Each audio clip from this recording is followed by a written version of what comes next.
Is Lagos. Remember, first of all, you can communicate with us through different channels. First is WhatsApp 0809 That's where you can send your messages to 0809 On YouTube, we're at Smooth 981 FM Lagos. There you can leave your comments as well as see us in the studio as the program goes along. And then on Twitter, use the hashtag freshlypressed981. Our first story, freshly pressed 981. Our first story will start from ThisDay newspaper. Inspector General of Police orders recovery of weapons snatched from slain inspector by the indigenous people of Biafra, IPOB. And now there was a protest last week in Nnewi. And according to the police public relations officer, Jima Moshood, he made this known in Oka on Sunday evening that the police has ordered an immediate recovery of 2 AK-47 rifles and a Beretta pistol that were allegedly snatched from a snatched from a slain police officer and other members of by the other members of the IPOB. And then in the details of this story, we hear here, Cheta, that they arrested some group of persons, paraded them in front of the press, made statements naming them terrorists and violent people engaged in terrorism despite the proscription of the group last year, and in essence, accusing them of the crimes said. Though the reaction is quite curious because the people immediately flared up when they heard the words being mentioned by the representative of the police, saying that they were innocent. They just got picked up from their shops and they were oblivious of what was going on, what the accusations were. Cheta, what are your thoughts on this? Well, that's one aspect of it, and it's something that I've been told this, especially in Onitsha, that when there's an IPOB activity, which usually happens, IPOB will just send people into the markets and all of that to Meumpotu, and then after that, the police will just come and pick people randomly. So that's one aspect of it. However, the incident last week, because we can't cover the fact that a police inspector and another policeman were killed, 2 policemen were killed. And for me, it indicates 2 things. There's an increased brazenness on the part of IPOB, possibly a tilt towards violence, and it also highlights how ineffectual our police are. You see, this order by the police inspector general will not be obeyed. Let's not kid ourselves about it. The police inspector general in this country, that office, for some years now, they come in, they give a rush of orders. Those orders don't get obeyed, and they just continue like nothing happened. But why is this so? I mean, seeing that the level of authority in a force breakdown in chain of command. There are so many issues. Now, between the hubris by the IG and the focus on IPOB, it masks a deeper issue. Between January 1st and July 16th of this year, 78 policemen were killed across the country, not including the Northeast. And in each one of these killings, their weapons were removed. The killers took their weapons away. There have been more of these incidents since July. My organization tracks them. So we know that, for example, in October, there were 2 such incidents in Delta State where policemen were killed, their weapons taken away. One of them in Isoko, where 4 policemen were killed, all their weapons taken away. In Benue, there was an incident in September. Again, the same thing. Niger State is off the charts. Now, none of these weapons, to my knowledge, has been recovered. That's the problem, or that's the problem. It's not an IPOB thing now. I think IPOB is doing copycats of what is being done elsewhere. But it is a much deeper issue, and it's nationwide. Policemen are being attacked, and when they're attacked, their weapons are taken away. What becomes of those weapons? That's the question. That's the real question. Yeah. Thank you very much, Cheta. We'll move on to this next story from Punch newspaper. Army headquarters denounces video of soldiers' killings, threatens action against fake news. So last week, most of us saw on the socials different videos that were spread and how people were touting the killings, which was really troublesome. Troubling. The troubling news we heard about the loss of life, over 100 soldiers being killed. Now, the Nigerian Army headquarters has said that the sundry videos purported to be those of Boko Haram attacks on the military bases are fake. and spurious, and could not, in their minds, really fathom how citizens will go about spreading this, fake stories and fake videos without necessarily confirming. And in this story, they added by giving us the different channels that we should actually field all these reports to. They said that for the iReport channel, so for the Nigerian Army website, you can find them there. It provides for both Android and iOS platforms. But when we look at the story today, we'd see that many a time we've heard about stories of this dastardly killings, horrible loss of life, and in the face of terror, fighting the insurgency and everything, the northeastern part of the country. It's fewer than usual that we hear the military come out with reports or press releases to let us know exactly what's going on. And then people ask questions. But then for sensitivity of the issues, we know that these details are shrouded. But what are your thoughts on this? Yeah, so I mean, in the recent weeks, there has been a lot of talk about some supposed efforts, or conspiracy was what I was looking for, to sort of limit the information that we receive. So there's outcry that there is that our soldiers are losing their lives, or there's a lot of the mass killings of soldiers across the country, and it's not being reported and it's not being focused on. So that's on the one hand. And that lack of information can lead to people filling the void and the gap. So the government and the army should realize that where there's a lack of information, people will fill the void, and it might also be and they might fill it with fake news. The things that interest me, or things to point out, is in terms of going after people that they believe are spreading videos that are incorrect, is that they want to use the Cybercrimes Act of 2015, and it's important to know that a lot of people just relate cybercrime only to financial fraud. Yes. But it's beyond that, so that's something to be careful of. I have also received videos when things happen, or when people want to whip up hysteria for whatever reason. Even forwarded messages on WhatsApp. Yeah, we received a lot, and I've received a lot of them that are spurious and obviously fake, or from an earlier time, and sometimes you wonder what the motives are, and if it's beyond plain mischief. But in this instance, in this case, I mean, the military, and it's probably not what they should be dealing with or bogging themselves down with. The military hasn't conclusively said, oh, this such and such video that purports for this to have happened is fake because of this and that. They haven't really dispelled it. But what they should then do is they should take control of the narrative and not leave the void for people to fill, because there will be mischievous behavior. Yeah, just for the sake of clarity, the video being circulated is from an earlier attack, not the Metele attack. Yeah, it's from Gili. Okay. And it's what happened was someone took the Boko Haram more accurately, ISWAP propaganda video, cut it, and then it's spreading it around. Well, it seems like a direct act of carrying out propaganda to be inimical to the efforts of the military. Well, the point is the military brass are not doing what is right. For a start, they should be acknowledging when these things happen. In other parts of the world, they don't cover up. So for example, name skips me. These guys in Bonny Camp here, they were the ones who were attacked in G. They were the victims of. And we saw their their reactions and how they cried out, how they were deployed. That was another unit. That was another unit that's mutinied in Maiduguri. Yes. So if we don't get a handle on this thing, we are going to see more incidents of that.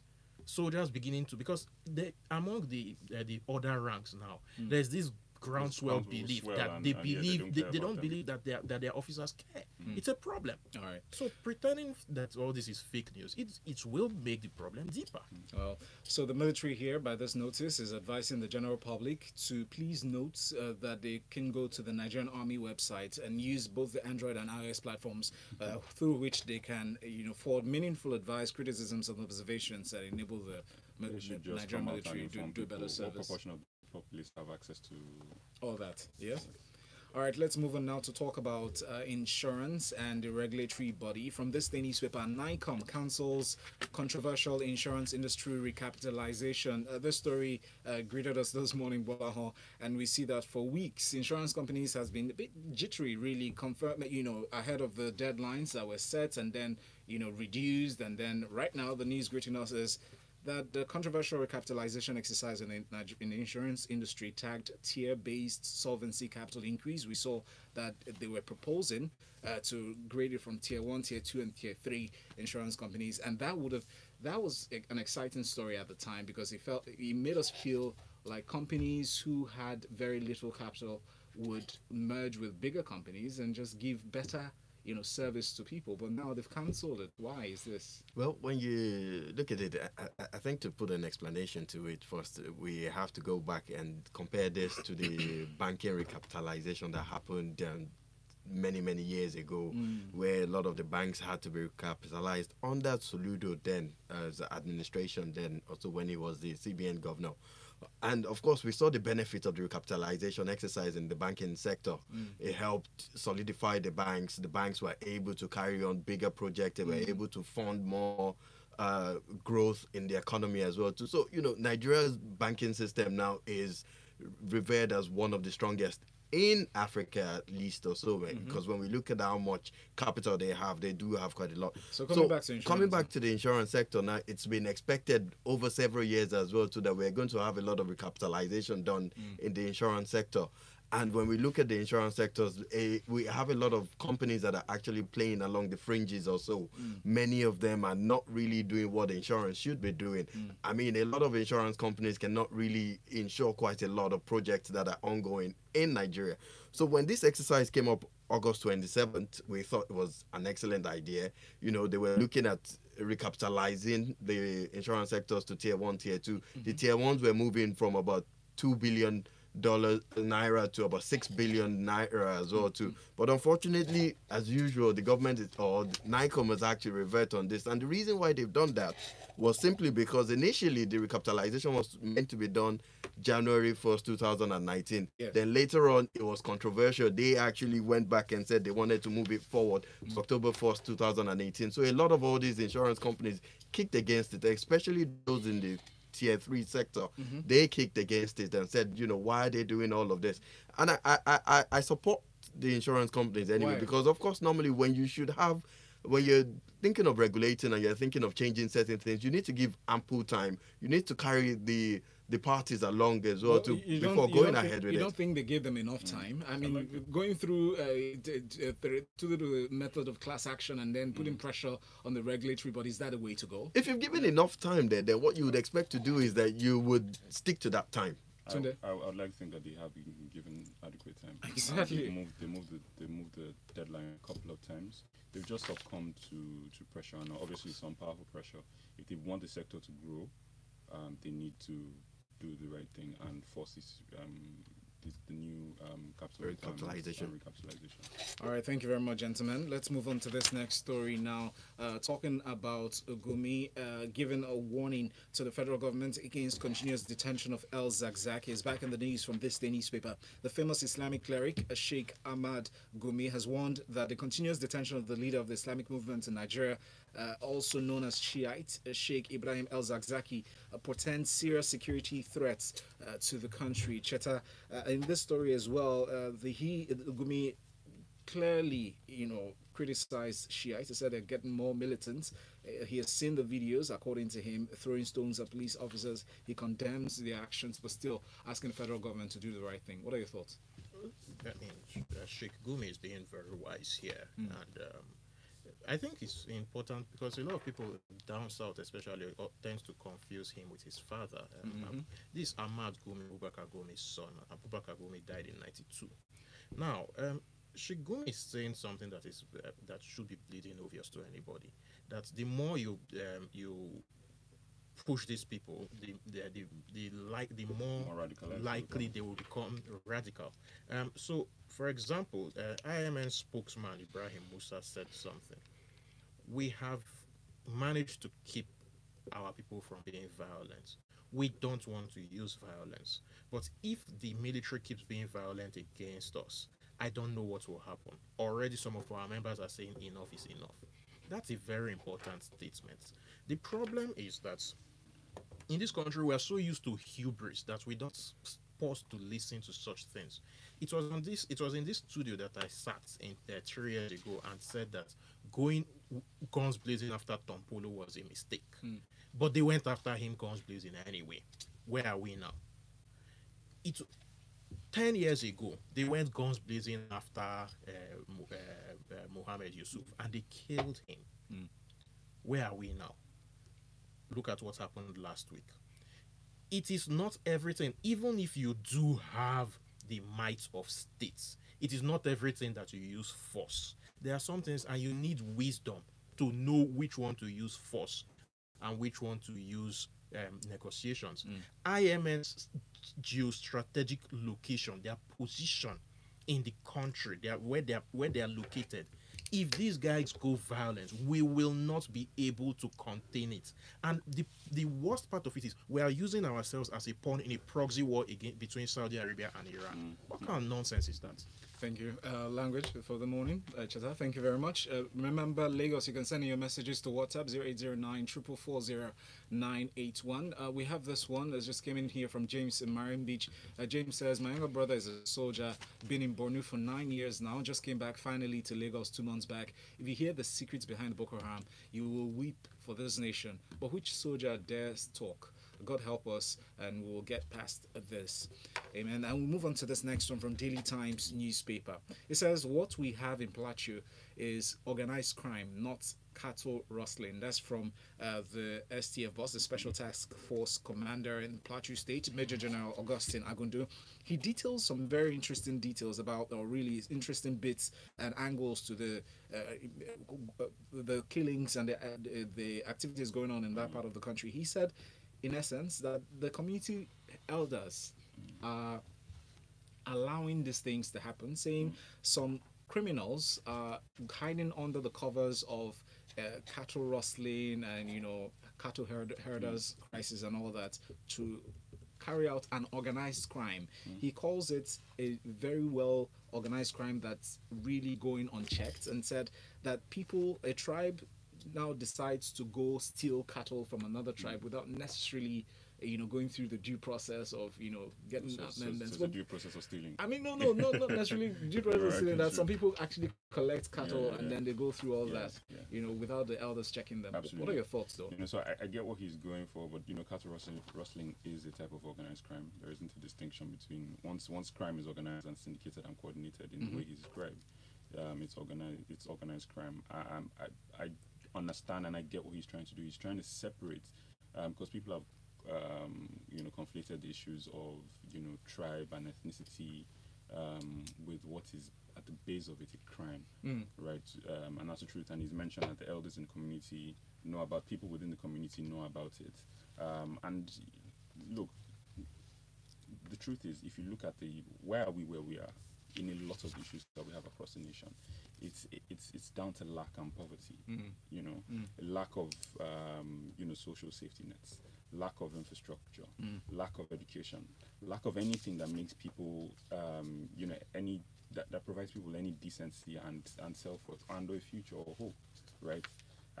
And with all of that comes poverty. So naturally, people will resort to crime. But you would expect that these elders who are directly or indirectly affected, they're also hungry now. That's all they do. Really and truly. Those are the social ills that I'm talking about. The state and situation that people find themselves in. I mean, we didn't have, look at it, I mean, okay, so we've been independent for 60 years now. We've lived together for much longer. We didn't have the kind of ethnic conflicts that we have to this scale now, right?